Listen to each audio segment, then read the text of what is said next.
And yeah, I feel just as you would imagine. But it gets worse. She lives in the US, I'm in Europe. I don't know how to do this and really need advice. So what happened is that months ago I got a call from a US number. Didn't answer since I don't know anyone there. Then again the same day, so I answered ready to yell at some scammer. A girl on the other side introduces herself and just say that she thinks I might be her father. That was the first thing she said. Hi, my name is Jane and I think you might be my father. Fake name. Obviously I told her I don't have any children and that she has the wrong number. But then she drops a name I haven't heard in, you guessed it, 18 years. Back around that time I was in the US for a year on a job exchange with our sister company. Met a woman there and we hooked up over maybe a few months. I remember buying condoms after meeting her, but I can't remember if we used them every time. Anyway, I gave her my non-US number but never heard from her again. The girl on the phone asks me if my name is OP and I freak and almost hang up on her.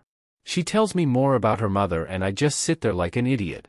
She'd found my name and number in her mother's diary, and now as she turned 18 she wanted to contact me. She lives with her relatives now since her mother is unable to take care of herself for some reason. I still don't know the details there. She asked me if I'd be willing to do an ancestry DNA test and even offered to pay for it. She ends by saying I should think about it and ask if she can call me again. I just say sure and we hang up. I swear I was about to faint right there and then. The whole conversation lasted only like 5 minutes. I end up taking the test and we talk a few more times. The test took forever, but yesterday she sent me a screenshot of her profile matching 50% to mine. I mean, that's just it, right? We haven't spoken since, just messaged some. I lied and told her I've been busy and we'll talk later, which now makes me feel like an ass. Up until this point I've kept it together, holding on to the thought that I'm probably not the dad, but now I can't deny it. It's probably been half my life since I last cried. I haven't told anyone this. I was kinda hoping the DNA test would come back negative and then I wouldn't have to. How to even break this to my family? I just know they'll all want her number so they can call her and then they would start flying over to see her or bringing her here. They're really pushy like that. My mom is going to freak out. I don't see my family more than a few times a year, but we'll all get together during Easter. Should I do it then with all of them at once or one at a time? I have a picture of Jane, but not much more info than what I've written here. I'm the youngest sibling and now I suddenly have the oldest of the cousins in the next generation. And I never wanted kids at all. I just don't like them and hate being tied up. Even had a vasectomy since then. And that's the easy part. The real problem is what to say to Jane. Can some sane person give an example of what to say? I've promised to call her tomorrow. Has anyone discovered they have an unknown child? If so, what did you do? How did it go? How did you connect? What happened when you met for the first time? What did your family say? I'm a bit embarrassed by this, but is there any risk of me having to pay child support retroactively? I can probably afford it, but I don't really want to. I apologize for the abomination of a text above. I blame the alcohol. Some seems to have the impression that I and or my family are wealthy. This is not so. I wrote in a comment that knowing my family, they would probably rent a private jet and fly her here. That was a joke commenting on what they would want to do, not what they would do. No, I'm not wealthy either. In the post I wrote, I can probably afford it, but I don't really want to, and I meant that I'd hate to suddenly have something like 10% of my savings left overnight, just guessing here, no idea what the actual sum would have been. I'm sure anyone here would consider that factor. Anyway, someone said the limit is 3 years back. I didn't know that. I can be an asshole sometimes, but I'm not some monster. The money question was a question, not the question. Yes, I have had my number for a long time. Never had a reason to change it. We had our first video call today, and it was a long conversation. I had a list of things to bring up, mostly from suggestions here, so ever thankful for that. Most of it was quite personal for both of us, so I won't write it here. But it boils down to that we both want to continue to stay in touch and get to know each other. We also want to meet at some point, even if we don't know when yet. Her family knows of me and they will join a call in the future so I can speak to them as well. I will hold off on telling my family for a while, but I will probably tell them one at a time. 7 months later. It was really interesting to read about others' experiences in the comments and DMs. It's crazy what DNA tests have done in recent times. Some wrote that Jane is probably just a kid looking for her roots, and you were absolutely right. I've been getting a steady stream of DMs since my last post. Most have been nice, just asking for an update.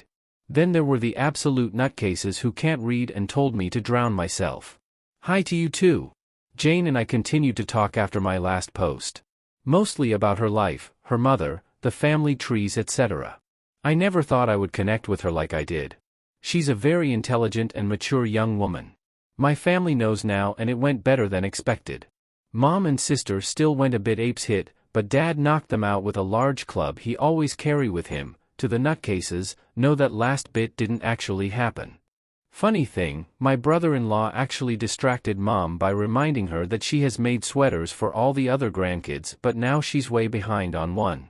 All of them understandably wanted to call her, but my daughter, yes, it's pretty cool to be able to say that, and I had already planned to have that call the following day. And it went really well. We made introductions, explained everything that had happened, and that we planned for me to meet her by myself before anything. And guess what, we did meet. I flew over for a 10-day stay since I'm on leave and she's working during the summer. That way we could hang out in the evenings and weekend, and I could go full tourist during the day. It was surreal from the start. I landed at the very same airport I left from almost 2 decades ago, and she was there to meet me together with her aunt. I can't describe with words what it was like to hug her for the first time. I'd seen her many times in video calls, but she was just so beautiful IRL I started crying. I met so many people in the first couple of days I can't remember the names of half of them. I gave her the sweater from my mother, a hand-drawn family tree from my niece, and a gift I made myself, but I won't tell what that one was, smiley face.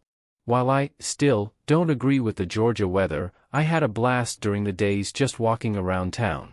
I went to Jane's workplace almost every day and pretended to be a regular customer.